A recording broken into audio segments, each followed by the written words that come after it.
Magandang araw mga bata! Kamusta kayo? Ako si Teacher Rachel at natutuwa ako na makasama kayo upang mag-aral at matuto. Handa na ba kayong tuklasin ang ating bagong aralin? Kung ganon, umupo ng maayos at makinig ng mabuti. MTB2, Week 3, Quarter 1, Pagpapahayag ng ideya sa pamamagitan ng poster, patalastas, o babala. Layunin. Pagkatapos ng bahaging ito, ikaw ay inaasahang makapagpapahayag ng iyong ideya o saloobin sa pamamagitan ng poster, patalastas, o babala tungkol sa napakinggang kwento. Sa pagsisimula ng ating aralin sa araw na ito, mayroon tayong babasahing maikling kwento. Basahing mabuti ang buong kwento at gamitin ang iyong imahinasyon. Narito ang maikling kwento. Subukan nating isaisip ang kaganapan sa kwentong ito. Handa na ba kayo mga bata? Magaling! Hindi makalabas si Jerry ng kanilang bahay. Bukod sa 7 taong gulang pa lamang siya, ay mayroon ding siyang hika. Pinagbabawalan siya ng kanyang ina na lumabas at maglaro sa labas ng bahay dahil sa sakit na naglipana sa kapaligiran. Mga batang katulad ni Jerry ang tinatamaan nito at maging mga matatanda na may edad 65 pataas. Magkagayunman, sinisikap ng magulang ni Jerry na maging maayos ang pamamalagi ni Jerry sa kanilang tahanan upang makaiwas sa anumang sakit na dala ng COVID-19. Mga bata, nagustuhan niyo ba ang ating maikling kwento? Sinubukan niyo bang isaisip ang ating kwento? Magaling! Ngayon mga bata, mula sa ating binasang maikling kwento, maaari mo bang iguhit ang pwedeng ginagawa ni Jerry sa loob ng kanilang bahay o tahanan habang hindi pa siya pinapayagang makapaglaro sa labas? Kulayan ang bawat larawan. Gawin ito sa iyong kwaderno. Narito naman ang aking mga halimbawa. Si Jerry ay maaaring nagbabasa ng libro habang hindi pa siya pinapayagang makalabas. Ikalawa namang naisip kong ginagawa ni Jerry ay kumakain sa loob ng kanilang tahanan. At pangatlong larawan na aking naisip ay maaaring siya ay nagliligpit ng kanyang gamit. Ngayon, ikaw naman ang sumubok gumuhit. Para naman sa ating sumunod na gawain, gumawa ng isang babala o ads kung paano makaiiwas sa sakit na dala ng COVID-19. Gawing gabay ang halimbawa sa ibaba. Maaaring magpatulong sa mga nakatatandang miyembro ng pamilya. Narito ang aking halimbawa. Sa pamamagitan ng aking binigay na halimbawa, maaari kang gumawa ng sarili mong babala o ads. Huwag kakalimutang magpatulong sa mas nakakatanda.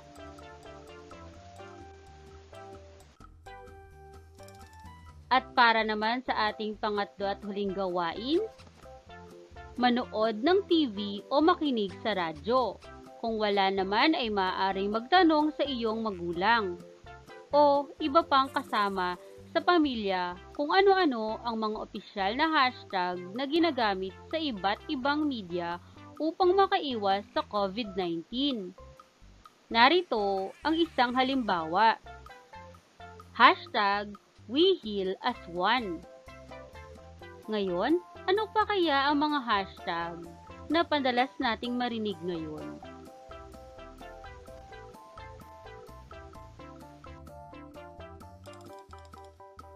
Para naman sa ating susunod na aralin,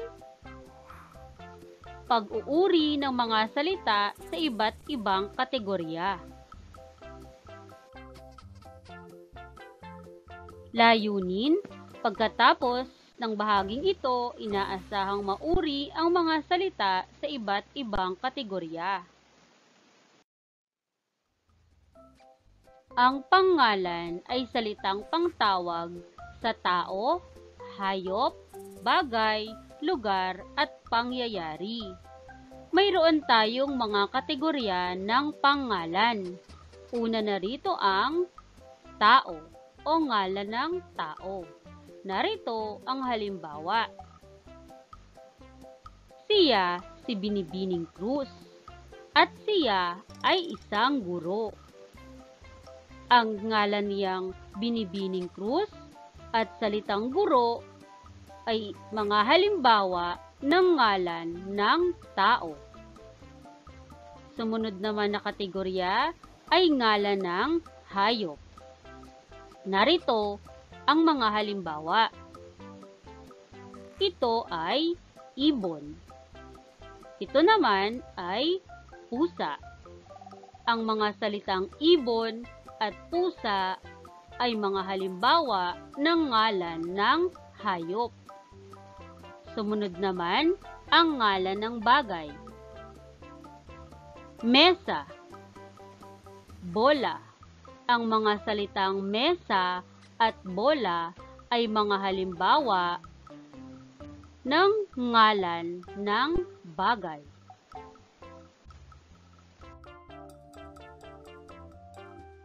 Pang-apat na kategorya ay ngalan ng lugar. Narito ang mga halimbawa. Ang silid-aralan at ospital ay mga halimbawa ng ngalan ng lugar. At panghuling kategorya, pangyayari. Ang iyong kaarawan at araw ng Pasko ay mga halimbawa ng mga pangyayari. Para sa ating unang gawain sa araling ito, gawin ang hinihingi ng pangungusap. Isulat ito sa iyong kwaderno. Una, kulayan ng asul ang kahon ng salita kung ito ay tumutukoy sa tao. Narito ang mga salita. Magbibigay ako ng halimbawa mga bata. Pagkatapos, ay kayo na ang sumunod na magsagot. Ngayon, ang mga salitang tumutukoy sa tao ay tama, nanay. Sumunod naman, guro, magaling. Marami pang ibang salita na tumutukoy sa tao. Subukan mo namang kulayan ang mga ito. Pangalawa, kulayan naman ng pula ang kahon ng salita kung ito ay tumutukoy sa bagay. Muli mga bata, magbibigay ako ng ilang halimbawa. Ang mga salitang tumutukoy sa bagay ay banga at pamaypay. Marami pang mga salita na tumutukoy sa bagay mga bata. Ikaw naman ang magkulay.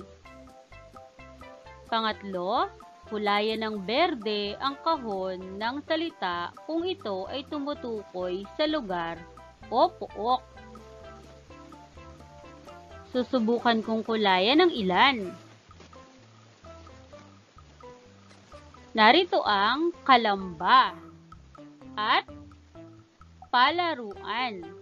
Ang mga ito ay tumutukoy sa lugar o pook. Subukan mo namang kulayan ng iba. Pang-apat, kulayan ng dilaw ang kahon ng salita kung ito ay tumutukoy sa hayop. Alin nga ba dito ang mga salitang tumutukoy sa hayop? Narito ang ilang halimbawa. Aso at tupa. Magaling. Ngayon, kulayan ang lahat ng mga natitirang salita sa loob ng kahon. Hihintayin ko ang inyong sagot. Para sa ating ikalawang gawain, basahin ang mga pangalan sa ibaba. Isulat ang mga ito sa loob ng kahon na may tamang kategorya. Gawin ito sa iyong sagutang papel. Ang mga kategorya ay tao, bagay, hayop, lugar, at pangyayari. Narito ang mga salita: punong guro, Batangas, lola, bag. Kaarawan, kalabaw, bote, paaralan. Aso, piyesta, manok, nurse. At baso, sinturon, kamag-aral. Ngayon naman, sagutan ang mga sumusunod na katanungan. Isulat ito sa iyong kwaderno. Una, sino-sino ang mga kasama mo sa bahay? Pangalawa, ano-anong bagay ang paborito mong gamitin sa iyong tahanan? Pangatlo, ano-anong hayop ang alaga mo o makikita sa inyong lugar? At pang-apat, anong lugar naman ang paborito mong puntahan? At para naman sa huling gawain sa araling ito, kung nagawa mong uriin ang mga salita batay sa kategorya, magagawa mo rin ito sa inyong tahanan. Pumili ng lugar sa inyong tahanan na nais mong ayusin. Gawing batayan ang natutunan sa pag-uuri at pagkakategorya. Pagkatapos, pakuhaan ito ng larawan sa iyong kasama sa bahay at ipakita sa guro ang larawan. Narito ang aking halimbawa. Ito ay ang aming silid tulugan.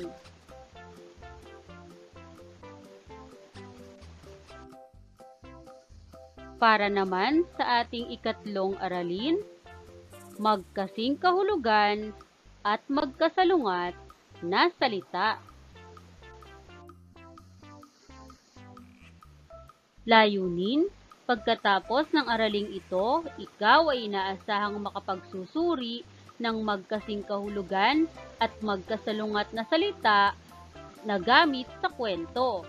Magagamit mo rin ang iyong kakayahan sa pagbuo o pagsulat ng sarili mong pangungusap.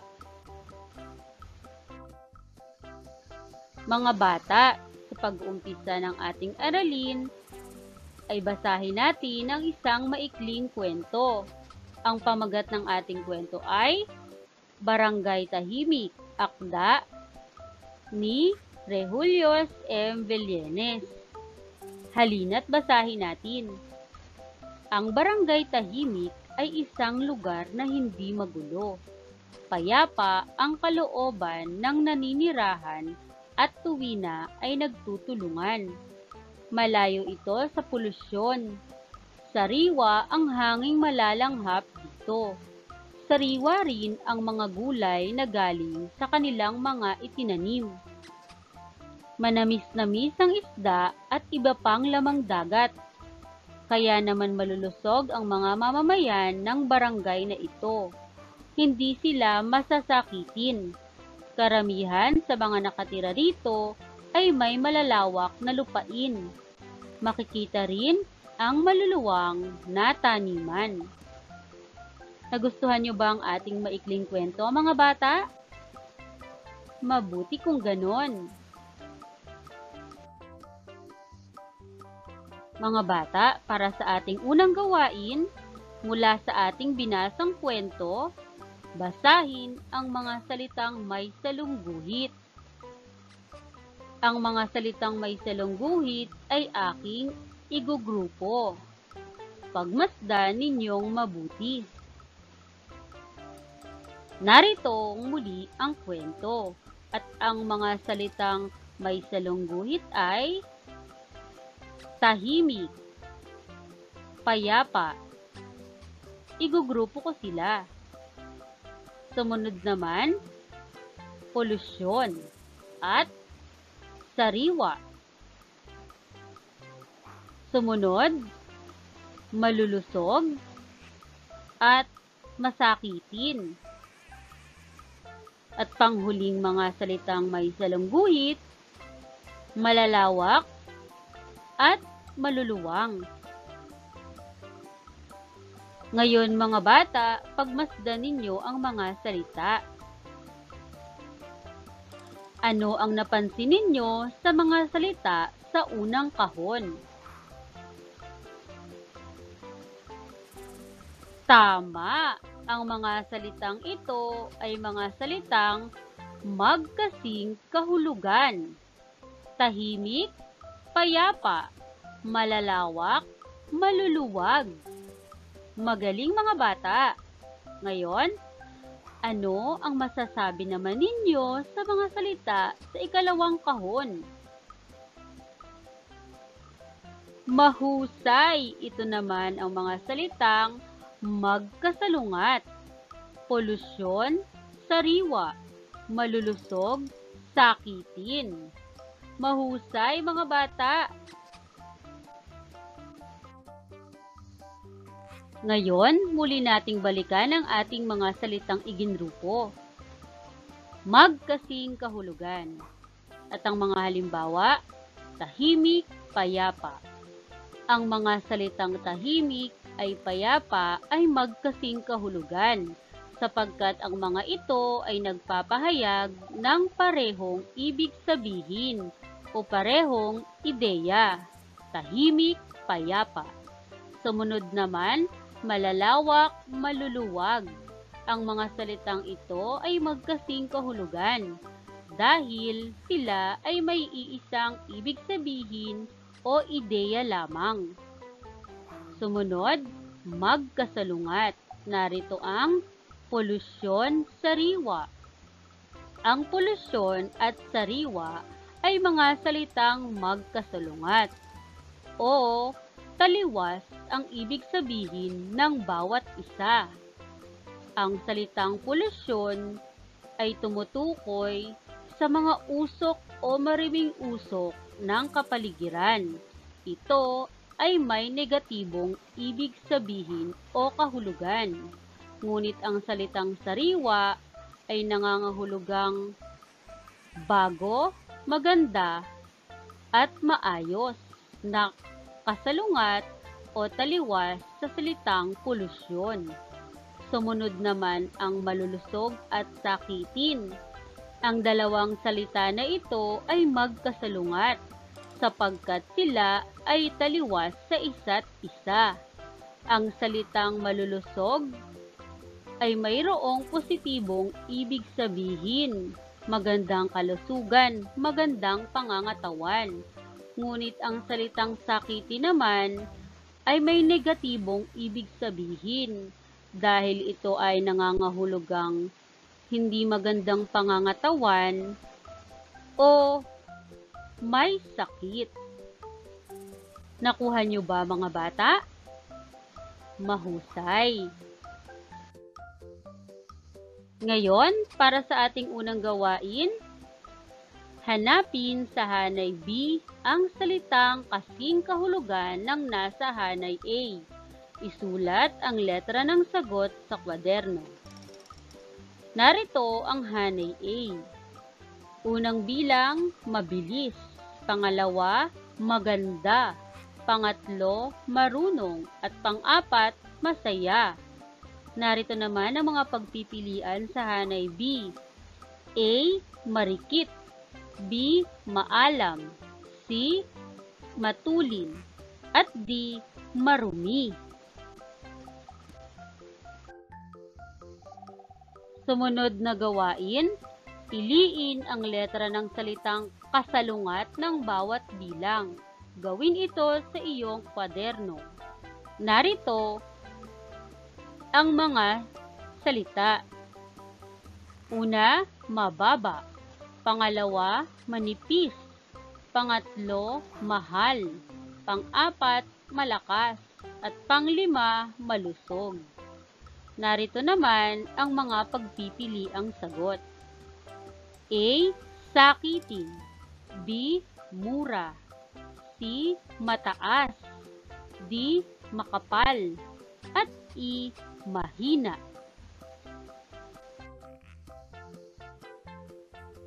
Sumunod naman, isulat sa iyong kwaderno ang iyong mabubuong sariling pangungusap tungkol sa sumusunod na salita. Una, tahimik. Pangalawa, payapa. Pangatlo, sariwa. Pang-apat, polusyon. At panglima, malulusog. Narito ang aking halimbawa. Ginamit ko ang salitang tahimik. Tahimik na nakikinig si Leo sa kwento ni Lola.